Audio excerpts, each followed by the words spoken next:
Inson 15 kun davomida umuman uxlamasa nima bo'ladi? Lekin okeanda shunaqa hayvon borki, olimlar uni 15 kun davomida hushyor tura olishini ilmiy jihatdan isbotlashgan. Eng g'alati tomoni, u bir vaqtning o'zida ham uxlaydi, ham uyg'oq bo'ladi. Delfinlarning miyasi odamlarnikidan butunlay farq qiladi. Ular uxlayotgan paytda faqatgina bitta miyasini, ya'ni miyani bir tomonini o'zini o'chirishadi va ikkinchi tomon miya ishlab turadi.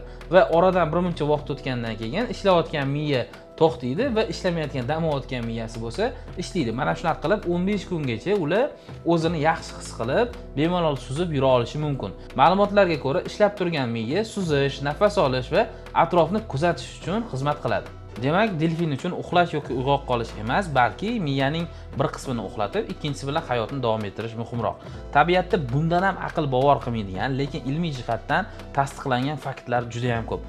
Shunaqa foydali va qiziqarli faktlarni bilishni istasangiz, albatta obuna bo'ling va bizani kuzatib boring.